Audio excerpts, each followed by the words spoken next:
নতুন বছরের শুভেচ্ছা জানিয়ে স্বাগত আপনাকে ম্যাট মেমোরিজের আজকের 110 নম্বর এপিসোডে। আমি জুয়েল, আশা করি আপনি ভালো আছেন। আজকের ঘটনাটা আমাদের সাথে শেয়ার করলেন মোহাম্মদ সাগর হোসেন। উনি হচ্ছেন একজন অ্যাম্বুলেন্স চালক, আর ঘটনাটা ওনার সাথে ঘটে যাওয়া একটা ভয়ানক ঘটনা। আশা করি আপনার ভালোই লাগবে। ধন্যবাদ জানাচ্ছি সাগর ভাইকে আজকের এই ঘটনাটা ম্যাট মেমোরিজের সাথে শেয়ার করার জন্য।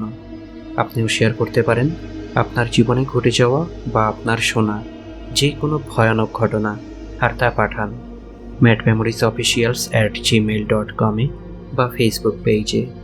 আর শুনুন নতুন নতুন ঘটনা প্রতি শুক্রবার ঠিক রাত 9টায়।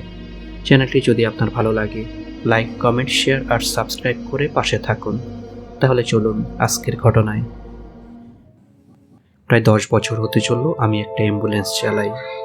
সত্যি বলতে, যখন আমার গাড়িতে লাশ থাকে তখন আমি খুব মনোযোগী হয়ে গাড়ি চালানোর চেষ্টা করি, কারণ লাশ নিয়ে চলাচলের সময় প্রায়ই অস্বাভাবিক কিছু না কিছু ঘটেই থাকে লাশের গাড়িতে। সবচেয়ে বেশি ঘটে রাতের বেলায়।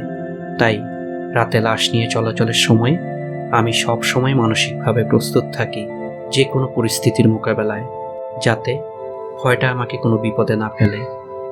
কিন্তু আজ যে ঘটনাটা শেয়ার করতে যাচ্ছি, এই ঘটনাটা আমাকে বেশ চাপের মধ্যে ফেলে দেয়। আজও আমি এই ঘটনার কোনো ব্যাখ্যা পাইনি, আর নিজের সাথে ঘটে যাওয়া সেই ঘটনাকে কেমন যেন নিজের কাছে অবিশ্বাস্য মনে হয়। তবে অনেকের সাথে আলাপের মাধ্যমে একটা কারণ জানলাম, যদিও এটা কতটুকু বাস্তব তা আমার জানা নেই। সেদিন আমি সেই লাশটাকে আমার গাড়িতে তুলি ঢাকার একটা হসপিটাল থেকে ঠিক রাত 9টায়। লোকটাকে বিকেল 5টার সময় মোটরসাইকেল দুর্ঘটনায় আঘাতপ্রাপ্ত হওয়ার পর হসপিটালে নিয়ে আসা হয়, কিন্তু বাঁচানো গেল না। মারা গেল রাত 8:30টার দিকে। সদ্য মারা যাওয়া লাশ হসপিটালের ওটি থেকে বের করে সরাসরি অ্যাম্বুলেন্সে তুললাম, গোসল ছাড়া। তাই আমার অনেক সহকর্মীদের মতে এই গোসল ছাড়া লাশ বহনের কারণেই আমার সাথে ঘটল সেই ভয়ানক ঘটনা। ঠিক রাত 9টায় লাশটাকে নিয়ে রওনা হলাম নোয়াখালীর উদ্দেশ্যে। সাথে কোনো সহকারী নেওয়ার সময়ও পাইনি। শুধু লাশের সাথে থাকা একজন আত্মীয় উঠলেন আমার সাথে, আর পিছনে লাশটা নিয়ে গাড়ি ছুটালাম খোদার নামে। রাস্তায় ব্যাপক জ্যাম ঠেলে ঢাকা থেকে বের হতে হতে প্রায় রাত 1টা। তারপর গাড়িটা যেন গতি পেল, কিন্তু অত গতিতে আমি যাচ্ছি না, কারণ লাশের গাড়ি আছে অজানা আতঙ্ক। মোটামুটি রাত 2টা পর্যন্ত গাড়িটা বেশ ভালোই চালালাম। তারপর অর্থাৎ 2টার পর রাতটা কেমন যেন হাহাকার মনে হয়। শরীরটাও কেমন যেন নিথর হয়ে আসে। বিশেষভাবে রাত 2টো থেকে 4টা পর্যন্ত পুরো পৃথিবী যেন নীরব, নিথর হয়ে ক্লান্ত হয়ে পড়ে। আর 4টার পর যেন নতুন একটা পৃথিবীর আভাস পাওয়া যায়। রাত প্রায় 3টা, রাস্তাঘাট পুরোই ফাঁকা। গাড়িটা চালাচ্ছি বেশ ক্লান্তভাবে, আর পাশে যিনি আছেন তিনি গভীর ঘুমে। অনেকক্ষণ ধরে গাড়ি চালাচ্ছি, কিন্তু সামনে বা পেছনে কোনো গাড়ি দেখছি না। মনে হচ্ছে যেন পৃথিবীতে একমাত্র আমি এই সজাগ প্রাণী, ছুটছি গাড়িটা নিয়ে। এমন সময় হঠাৎ পিছন থেকে একটা শব্দ পেলাম, যেন লাশের ট্রলিটা নড়ছে। এটা কি হলো? ট্রলিটার লক খুলে যায়নি তো? আমি তখন গাড়ির ফ্রন্ট মিররের দিকে চোখ রাখতে গিয়েই দেখি আমার পাশের লোকটা অনেক আগে থেকেই যেন গোল গোল চোখ করে মিররের দিকে তাকিয়ে আছে। আর আমি তখন মিরর দিয়ে পিছনে তাকাতেই যা দেখলাম তা দেখার জন্য আমি মোটেও প্রস্তুত ছিলাম না। ট্রলিটা ঠিকই আছে, কিন্তু লাশটা নিচে বসে আছে ঠিক গাড়ির পেছনের দরজার সামনে, যেন দরজাটা খুলতে চেষ্টা করছে। বুকটা ছ্যাদ করে উঠল আমার। এসব কি দেখছি আমি? ভয়টা দমানোর চেষ্টা করলাম। হয়তো লাশটা ট্রলি থেকে পড়ে দরজার কাছে চলে গেছে, কিন্তু এটা কিভাবে সম্ভব? আমি যেভাবে লাশটাকে ট্রলিতে বেঁধেছি তা কোনোভাবেই খোলা সম্ভব নয়। আমার শরীরটা কাঁপছে, ঘাম দিচ্ছে প্রবলভাবে, পুরো ভিজে গেছি।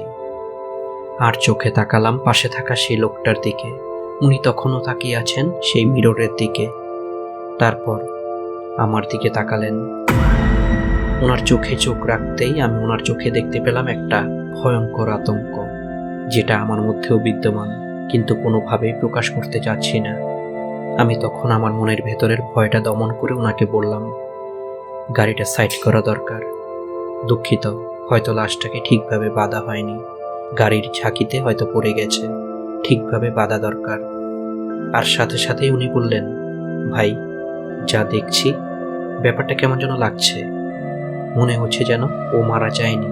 দেখুন, ও যেন পিছনের দরজাটা খোলার চেষ্টা করছে।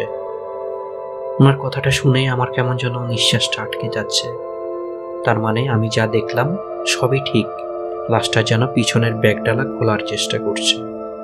আমার ভেতরটা কেমন যেন ফাঁকা ফাঁকা লাগছে। লোকটা কি মারা যায়নি, নাকি আমরা কোনো এক অশুভ আত্মার কবলে পড়লাম? এরই মধ্যে পিছনে আবারও নড়াচড়ার শব্দ, আর আবারও মিররে চোখ রাখতেই দেখি লাশটা দাঁড়িয়ে আছে, তাকিয়ে আছে আমাদের দিকে। না, আর নেওয়া যাচ্ছে না, গাড়ি ছেড়ে এখনই পালাতে হবে। ধুম করে গাড়িটা হার্ড ব্রেক করলাম, আর সাথে সাথে পিছনে একটা শব্দ হলো। দেখি লাশটা পড়ে গিয়ে পেছনের দরজায় হেলান দিয়ে আমাদের দিকে তাকিয়ে আছে। এমন সময় আমার পাশে থাকা লোকটা বললেন, এখানে গাড়িটা না থামিয়ে একটু সামনে গিয়ে গাড়িটা থামান, 1 মিনিটের রাস্তা, ওখানে আছে একটা মাজার। এই এলাকার লোকজন মাজারটাকে গরম মাজার বলে থাকেন, ঠিক রাস্তার পাশেই। আমি তখন ওনার কথা মতো আবারও ধুম করে গাড়িটা চালিয়ে দিলাম, আর নিমিষে পৌঁছে গেলাম সেই মাজারের সামনে। বিকট শব্দে গাড়িটা থামিয়ে সাথে সাথেই গাড়ি থেকে নেমে পড়লাম। ঠিক তখনই হয়তো মাজারের মধ্যে ঘুমিয়েছিলেন উনি। গাড়ির বিকট শব্দ শুনে যেন মাজার থেকে বেরিয়ে এলেন সাধুগোছের একজন লোক।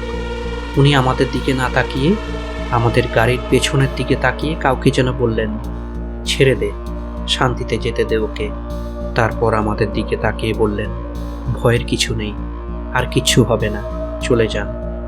লাশের গায়ে তাজা রক্ত আর গোসল ছাড়া লাশ, এই জন্যই পিছনে লাগলো। এটুকু বললেই উনি আবারও ঢুকে পড়লেন মাজারের মধ্যে।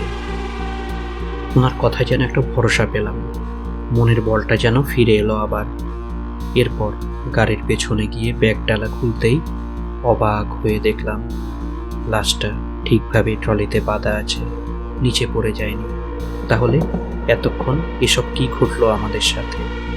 এরপর খোদাকে স্মরণ করে বাকি রাস্তাটুকু পার হলাম কোনো রকম সমস্যা ছাড়া। কেমন লাগলো আজকের ঘটনা কমেন্টসে জানান। ভালো লাগলে লাইক আর শেয়ার করে দিন। সময়টা ভালো কাটুক আপনার, সুন্দর হোক আজও আগামী। শেষ করছি আজকের এপিসোড। ভালো থাকুন, সুস্থ থাকুন, ধন্যবাদ।